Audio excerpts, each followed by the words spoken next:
Welcome to Top of the Morning by Mint, your go-to weekday newscast for the top 5 business stories. It's Wednesday, December 18th, 2024. And I'm Nelson John. Let's dive in. The Indian government has unveiled a $3 billion incentives plan to stimulate the creation of electronics brands and enhance private research and development spending in the sector. The initiative is aimed at attracting investments and generating business worth over $15 billion.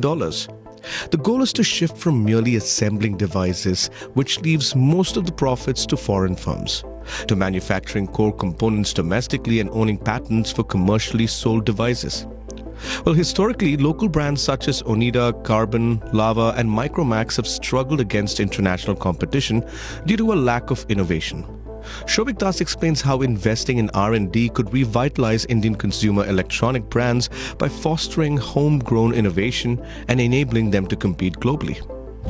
Aditya Birla Group and Adani Group, which were initially interested in acquiring Akzo Nobel N.V.'s Indian paint operations, did not finalize their discussions, leading to a shift in potential bidders.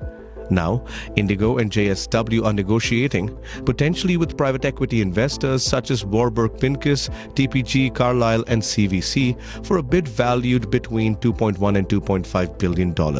If completed, it could be the largest in India's paint industry, in which Akzo Nobel, which owns brands such as Dulux and Sikkens, holds a 5 to 6% market share. The decorative business, comprising two-thirds of Akzo Nobel's valuation, is a key attraction.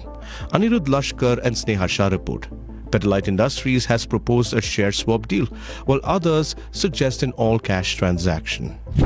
JSW Group, Stonepeak Infrastructure Partners, and Worry Energies have placed their binding offers for Enel Group's Renewable venture in India, eyeing a deal that may value the company's equity between $350 to $400 million.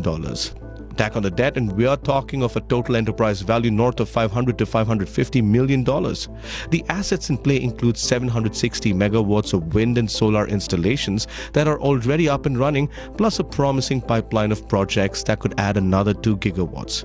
Enel Green Power India has been on the block since last year, and with these bids in, a deal could be wrapped up by the end of the fiscal year, insiders told Sneha Shah. The Election Commission of India looks set to retain its power to postpone assembly polls, even as India shifts towards a one nation, one election system. The power is enshrined in the proposed constitutional amendment introduced in the Lok Sabha, Manas Pimple Khare reports.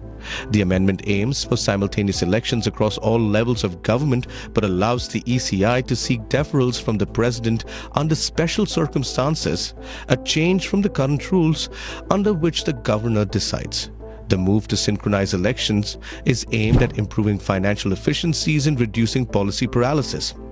However, if the Lok Sabha or state assemblies are dissolved prematurely, the incoming government will only serve for the remainder of the term, maintaining a fixed election cycle every 5 years. Critics doubt that the bill will pass soon, as the current government lacks the majority needed to push the amendment through.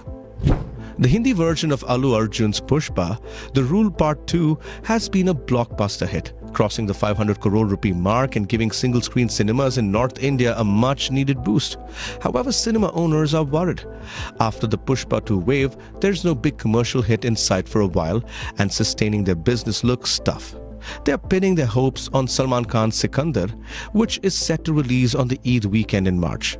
Cinema owners Lataja spoke to call 2024 one of the worst years for these businesses, especially those in small towns. Themes such as nationalism aren't pulling crowds like they were before, and movies that resonate with the common man, such as Pushpa 2, are rare. With Bollywood not churning out many mass market hits and the popularity of OTT platforms growing, the future looks bleak for single-screen screens.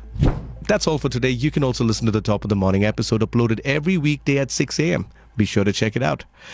Thank you for joining. I can't wait to bring you the next episode of Top of the Morning, packed with the latest in business news. Until then, have an awesome day.